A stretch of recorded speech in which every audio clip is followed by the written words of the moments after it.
성과를 내려면 주어진 자원을 효율적으로 활용하는 것이 무엇보다 중요합니다.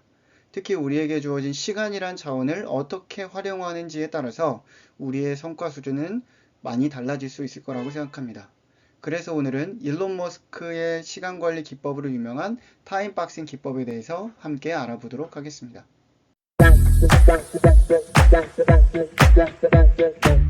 타임박싱 기법이란 간단하게 말해 목표 중심의 시간 관리 기법이다 라고 정의할 수 있습니다.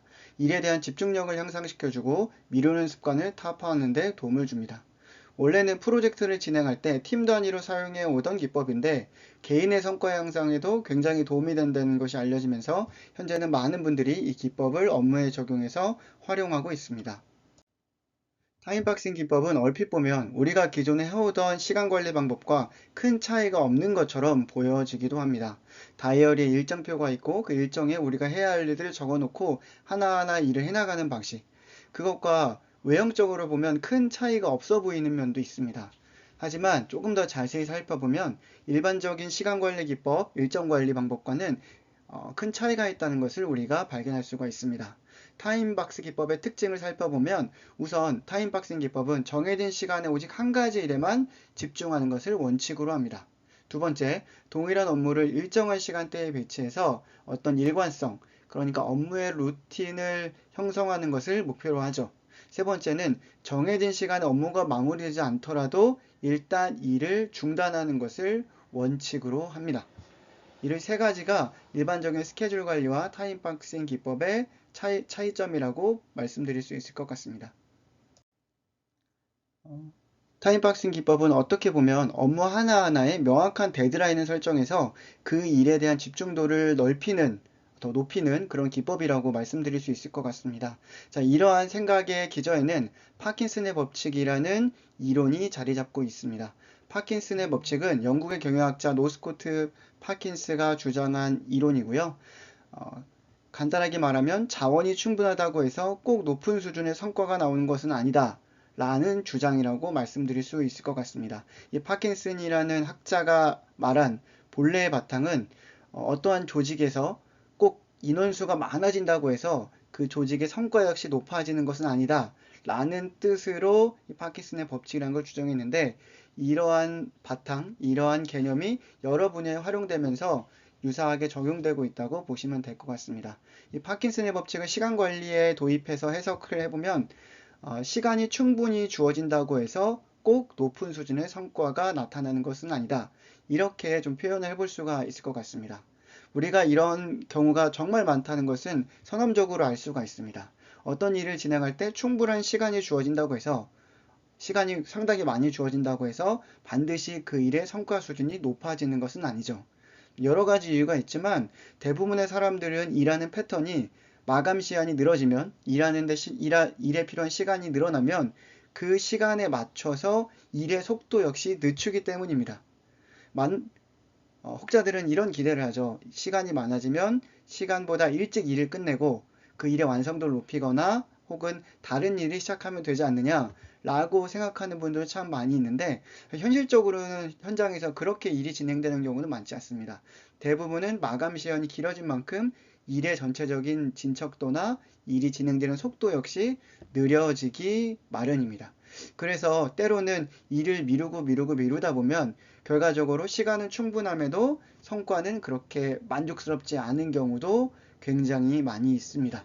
자, 이러한 사실에 입각해서 이 타임박싱이라는 기법을 도입하는 것이 성과 향상에 도움을 준다라고 말씀드릴 수 있을 것 같습니다. 자, 그럼 이번에는 타임박싱을 업무에 적용하려고 할 때 어떻게 활용할 수 있는지 그 적용 방법에 대해서 한번 말씀드리겠습니다. 우선 가장 먼저 할 일은 뭐 꼭 타임박싱 기법이 아니더라도 이미 많이들 하고 계신 일일 것 같은데요. 내가 해야 하는 할 일 목록을 작성을 합니다. 목록을 작성하고 그 일들의 우선순위를 한번 매겨보는 거죠. 일의 가치를 기준으로 우선순위를 한번 매겨봅니다. 자, 그 다음에 각각의 일을 완료하는 데 필요한 시간을 예측해서 시간을 한번 적어봅니다. 그러니까 최종적인 결과물은 일의 목록이 나오고 그 일의 목록마다 어느 정도의 시간이 필요한지가 기입이 되어 있어야겠죠. 자, 이렇게 되어 있는 필요한 시간이 함께 포함되어 있는 일의 목록을 이제 내가 사용할 수 있는 시간, 일정에 적절하게 그 업무를 배치해 보는 겁니다.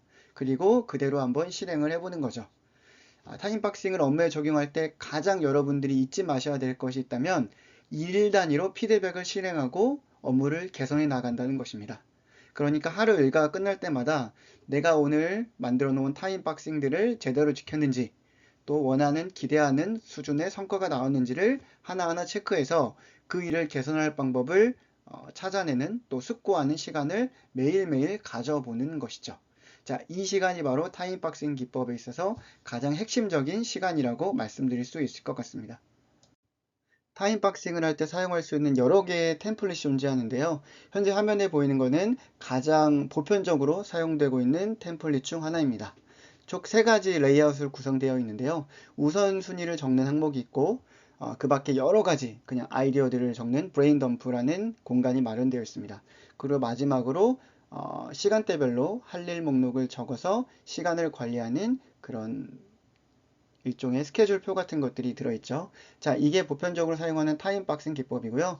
이건 어디까지나 일반적인 툴이고 여러분의 상황이나 조건에 맞춰서 여러 가지 방법으로 이 타임박싱 기법을 적용하시는 것이 좋다고 생각을 합니다. 자, 이번에는 타임박싱 기법을 활용하고자 할 때 주의해야 할 점을 몇 가지 말씀드리겠습니다. 가장 먼저 꼭 강조하고 싶은 것은 그 일의 가치를 한번 먼저 생각해 보셔야 됩니다.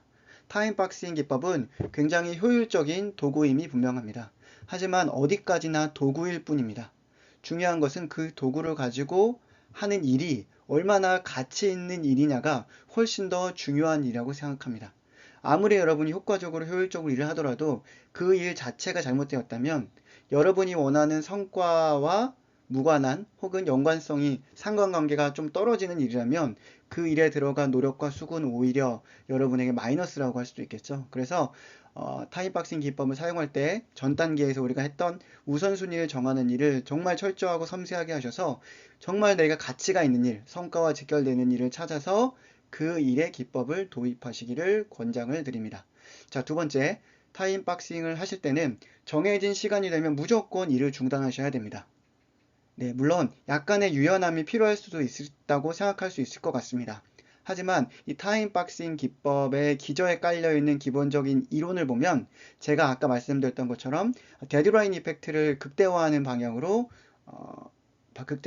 통해서 성과를 향상시키는 것을 목표로 하고 있습니다. 그러니까 마감 시한이 주는 약간의 스트레스, 좀 건전한 스트레스라고 할 수 있겠죠.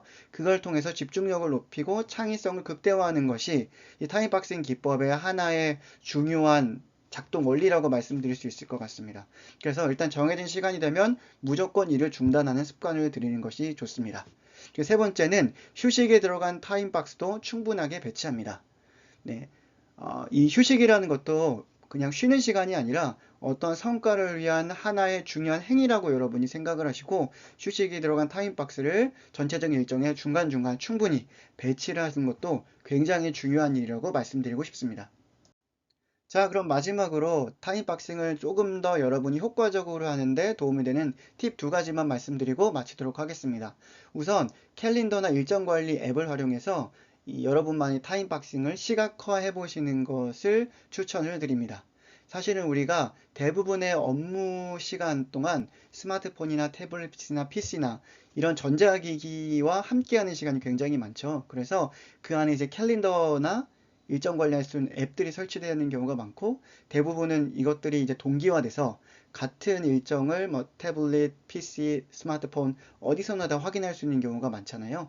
그렇기 때문에 여러분의 타임박싱을 좀 시각화해 놓으면은 그런 것들이 여러분이 그 타임박싱을 실천하는데 조금은 더 효과적이고 도움을 줄 수 있을 거라고 생각을 합니다.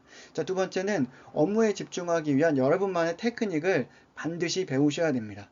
자, 타임박싱 기법의 기본적인 원리는 뭐냐면 일정한 정해진 시간이란 박스 안에 일을 담아두고 그 시간 안에 그 일을 마무리하도록 한다라는 것입니다.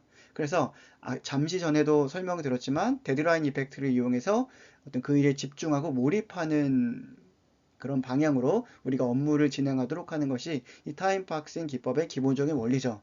자, 그래서 그 정해진 시간 동안 그 일을 최대한 높은 수준을 완성하기 위한 테크닉들 여러분이 가지고 계시다면 훨씬 더 효과적으로 이 기법을 통해서 성과를 향상시켜 나갈 수가 있습니다. 뭐 포모도로 테크닉도 좋고요. 여러 가지 기법들이 있을 수가 있는데 그런 것들을 활용해서 여러분이 하나의 박스를 처리할 때마다, 완료할 때마다 어떻게 그 박스에 담겨진 일에 집중할 수 있는지 그 여러분만의 테크닉들을 하나씩 좀 익혀가셨으면 좋겠습니다.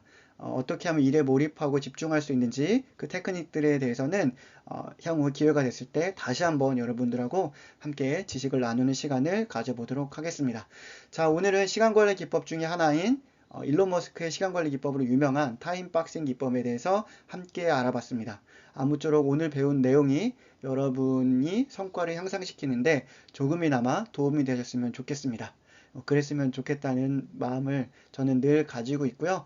오늘 이렇게 함께 배운 타임박싱에 대해서 강의만 듣지 마시고 꼭 나중에 인터넷 서칭을 통해서 이게 무엇인지 다양한 문서도 살펴보시고 참고자료도 읽어보시면서 조금 더 깊이 있게 공부해 보시고 꼭 여러분이 실천까지 해보시면서 여러분의 업무를 향상시켜 줄 수 있는 하나의 루틴으로 자리 잡을 수 있도록 노력해 주셨으면 좋겠습니다.